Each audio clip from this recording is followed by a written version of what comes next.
all doing well. Sorry that I didn't do the preview earlier in the week. Again, it's Christmas, last week of work. I'm off now for 2 weeks, which is going to be nice to relax and enjoy the festivities. I do love Christmas. But it's a big game today. Big game in terms of opposition that we're playing. We need a win. Are we going to get a win today? Probably not. They need to win as well. They need to keep that pressure up on Arsenal. And on any other day, if they weren't playing West Ham, I'd be, behind Man City because I don't want Arsenal to win the league. I want them to collapse and I want Man City to carry on going and winning, but not at the expense of West Ham. That's when my hatred for Arsenal can settle for one day because I have to think about West Ham and I want us to win today. I don't think we will. I think it's going to be a really, really tough game today. They're in full flow. They really are. Foden's back to his best. He's playing some of the best football of his career. Haaland's, just an absolute machine. Their defence, I would say they're conceding goals, though. There's a few games where, you look at the Fulham game a couple of weeks ago, they conceded 4. Against Leeds, they conceded 2. So, they can be got at, but they've just got so much power. Like I say, they usually play the 4-3-2-1 with Donnarumma in goal, who's an excellent goalkeeper. Nunes at right back. Diaz, Gardival has been playing centre back. O'Reilly looks excellent, doesn't he, at left back. Silva, Reinders, and Gonzalez in the middle. Really solid, really athletic. Great on the ball, great passes, great energy. Then you got Foden, like I say, already great form. Haaland, great form. And then you've got a guy I really like, West Ham. I would have loved him at West Ham, this guy. He is the new Dimitri Payet. From what I've seen, he's got that potential. He plays like he's playing on the streets, and that is Shirky. I think he's absolutely fantastic. And I did know about him before he joined Man City. See him a few times in the Europa League. Last year, scored a good goal against Manchester United actually in that game, and I'd seen him a few times because I do follow France, obviously, because I've got a bit of French in my blood, so I do watch some France games and take note of some of the players that are coming through. What a player he is, honestly! What a player that Shirky is. I'm terrified of him today. I am. I think he's gonna have a good day today, and I'm very worried about that.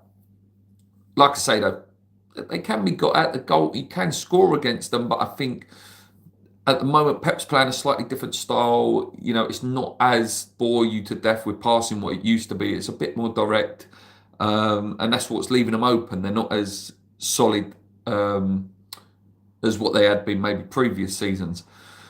Looking at us, obviously our 2 fullbacks are now gone. Wan-Bissaka and Juve are now off in the African nations, so there's guaranteed to be a change there. Will he play a 4 with Ollie Scholes and Walker Peters at right back, or will he play the 3 Kilman, Mav, Tobido, Walker Peters and Ollie, and then you play the midfield?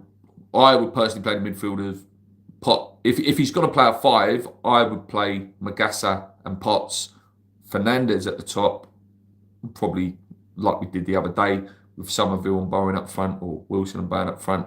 Or if he doesn't want to play Scholes at left wing back, he could maybe try Somerville at left wing back. We see him do it for about 20 minutes against Aston Villa last season in Potter's first game, and I thought he played really well there. So I think whoever he puts out, it's going to be a tough game. It's made tougher by the fact that, we have lost our wing backs, but this is the opportunity. This is where Ollie Scholes and Carl Walker Peters have to stamp, their position in the team. This is an opportunity that players wait for, especially with Ollie Scholes. With obviously Senegal, you would expect to go quite far. So Juve could be away for a little while, and Ollie Scholes, he's got to really cement his place. He's got to look solid defensively. He's got to try and get up and down the pitch and do what he's doing, In terms of Wan-Bissaka with Congo, I don't expect him to go as far as Senegal. So Wan-Bissaka might not be gone as long. But again, still a chance for Kyle Walker-Peters, because let's say that Ollie Scholes has not the greatest of games and Kyle Walker-Peters does. He will be the left back when Wan-Bissaka comes back for right back. So, there's a few connotations there. Looking at previous results, guys, it's horrific. 4-1 loss, 3-1 loss, 3-1 loss, 3-1 loss, 3-0 loss, 2-0 loss.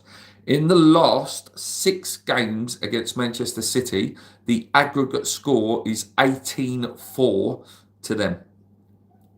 So, it doesn't bode well at all, does it? It really doesn't. We've not won up there for a very, very long time. I think it was Victor Moses that got the goal when we won up there. Is this game going to decide whether we stay up or not? No. I think games before have already contributed to that, and the next 4 games after this are real, big, huge games in terms of where we're going to be, and then obviously, do we get January right? I don't expect anything less than a 2-goal deficit, whether that's 3-1, whether that's 2-0, 4-2. I think they'll win quite comfortably. I hope we're in the mood, though.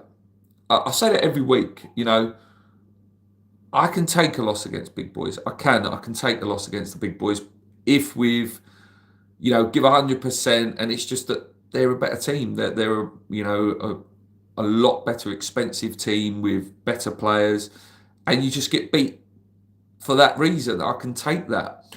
It's when we turn up, with no effort, tired, we don't press, we don't try, and we're just bored to tears for 90 minutes. This is meant to be our hobby. This is meant to be something we enjoy and our entertainment, We have nothing to lose in this game. Nothing to lose apart from goal difference. So why not bloody go for it? Teams that have gone for it against them recently have took them really, really close. Leeds took them really close. Fulham took them really, really close. Yeah, have a go. Have a go. You get beat 4-5, so be it. But I'd rather be beat 4-5 than have a terrible performance where we lose like 2-0, no shots on target, can't get out of our own half for 80 minutes, and then we try and go for it for 10 minutes at the end. I'd much rather see us go full-blooded today and just have a go. Have a bloody go. Anyway, I'm going to leave it there. Short and sweet, bit all over the place. I'll be back after the game. Win, lose or draw, I'll be back. I'll keep my Merry Christmas wishes until this afternoon. Come on, you irons, keep believing. Thanks if you watch live. If you watch this back as a replay, thank you as well. Let's go.